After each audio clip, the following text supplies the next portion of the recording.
Ahmedabad વસ્ત્રાલથી April park route પર જાન્યુઆરીથી driverless metro દોડશે. મેટ્રો ડ્રાઈવરલેસ થઈ જતા હાલ 20 થી 25 કિલોમીટરની ઝડપે દોડતી મેટ્રો ટ્રેનની સ્પીડ વધી જશે. ઇમરજન્સી સ્થિતિ સમયે પહોંચી વળવા એક ડ્રાઈવર સાથે રાખવામાં આવશે. હાલમાં 20 થી 25 કિલોમીટરની ઝડપે દોડતી મેટ્રો હવે 60 થી 80 કિલોમીટરની ઝડપે દોડશે. જાન્યુઆરીથી મેટ્રોના બંને ટ્રેક પર 4 કે તેથી વધુ ટ્રેનોનું સંચાલન કરાશે.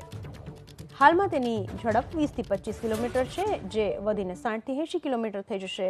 ઈસ્ટ વેસ્ટ કોરિડોરમાં વસ્ત્રાલ ગામથી એપ્રિલ પાર્ક સુધી દોડતી મેટ્રો ટ્રેન ડ્રાઈવર મારફતે અત્યારે દોડાવાય છે. પણ હવે મેટ્રો ટ્રેન ભલે ડ્રાઈવરલેસ દોડે, પણ એક ચાલક તો હશે જ.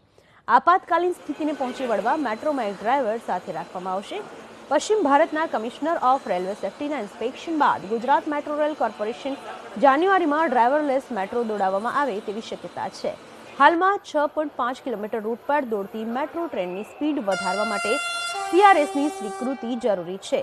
તેથી 29-30 ડિસેમ્બરના રોજ લોકો માટે મેટ્રો ટ્રેનનું સંચાલન બંધ રાખી CRS આ રૂટની સાથે કંટ્રોલ રૂમ, સિગ્નલ સિસ્ટમ વગેરેનું પણ નિરીક્ષણ કરશે. હાલમાં ફક્ત એક જ ટ્રેનનું સંચાલન કરાય છે, પરંતુ હવે જાન્યુઆરીથી મેટ્રોના બંને ટ્રેક પર 4 કે તેથી વધુ ટ્રેનોનું સંચાલન થશે. જેના પગલે હાલમાં 50 મિનિટના અંતરે દોડતી આ ટ્રેન 10 થી 15 મિનિટના અંતરે દોડતા લોકોને વધુ ફ્રીક્વન્સી મળી રહેશે.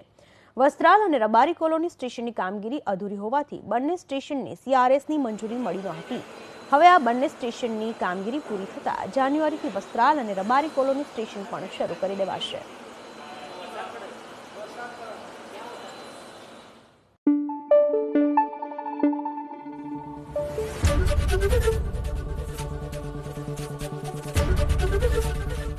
ABP અસ્મિતા, ગુજરાતની અસ્મિતા.